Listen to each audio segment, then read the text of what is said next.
Voltamos com o futebol pela Copa do Brasil em Minas Gerais. O Curitiba derrotou o Caldense por 2-0 e avançou para a terceira fase sem precisar do jogo de volta. Em Manaus, o Corinthians também se classificou ao derrotar o Nacional da Amazônia por 3-0.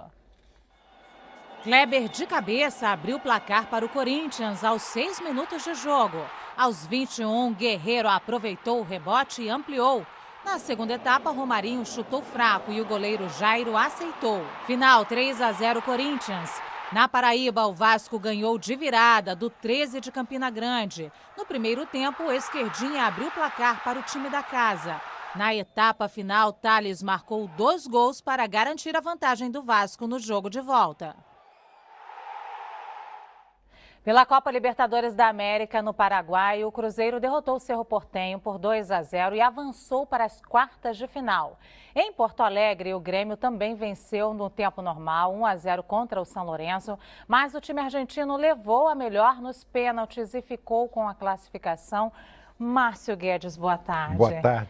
Márcio, Luciano. 2 jogos dramáticos, né? Vamos começar com o Cruzeiro. Vamos começar com o Cruzeiro, que foi mais legal, né? Foi mais legal. O Cruzeiro teve um primeiro tempo ruim, foi dominado pelo Cerro Porteño, poderia ter perdido a classificação, piorou no começo do segundo tempo porque houve uma expulsão de jogador do Cruzeiro, mas aí houve a superação, o time da casa ficou meio inibido, ficou se defendendo e aí aconteceu uma coisa maravilhosa para o torcedor do Cruzeiro. 2 gols no final, um marcado pelo Dedé numa cabeçada que encobriu o goleiro e o Dagoberto no final, ele tinha entrado no segundo tempo, fez também um gol, um tiro de misericórdia, 2-0. O Cruzeiro empatou em Minas, resultado ruim, mas teve uma vitória heróica por tudo ontem. E uma vitória que dá ao time muita motivação. É uma chama que se acende para que o time vá até o fim e seja campeão. Repetindo até talvez o que o Atlético Mineiro fez ano passado, que foram jogos difíceis, superação, começo ruim, depois vai e reage.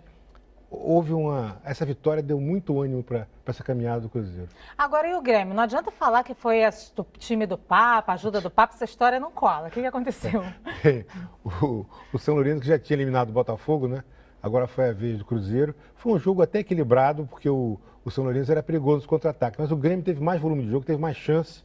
Mas só no finalzinho conseguiu fazer o seu gol, o que não foi suficiente para a classificação direta. Foi para os pênaltis e aí é tal coisa. Muita gente acha que é loteria. O jogador diz, é loteria. Não, mas é competência também. Competência. E o Barcos perdeu a sua penalidade, o Grêmio perdeu de cara 2 chutes e o São Lourenço nem precisou cobrar os 5. Bastaram 4 cobranças para se classificar. E agora, o Grêmio era um dos favoritos, junto, aliás, com o Cerro Porteño, aliás, com o New Old Boys, com o Vélez Sarsfield, todo mundo está fora agora. Todo mundo fora. E agora o Cruzeiro enfrenta o São Lourenço. Exatamente. É mais um brasileiro no caminho do Papa, do time do Papa aí, né? E é o Cruzeiro que abre o olho, né? Mas vai fazer o primeiro jogo em Buenos Aires e o segundo em Minas, né?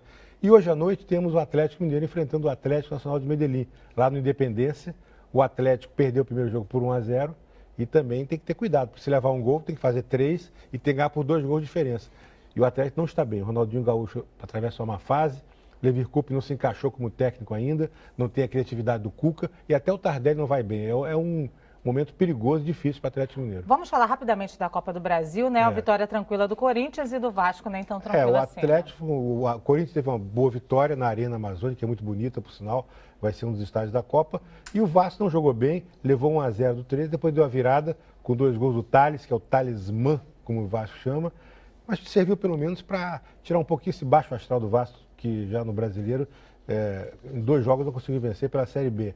Então, pelo menos serve para dar um ânimo para o Vasco continuar na Copa do Brasil, embora tenha que jogar o segundo jogo com o 13 de São Januário.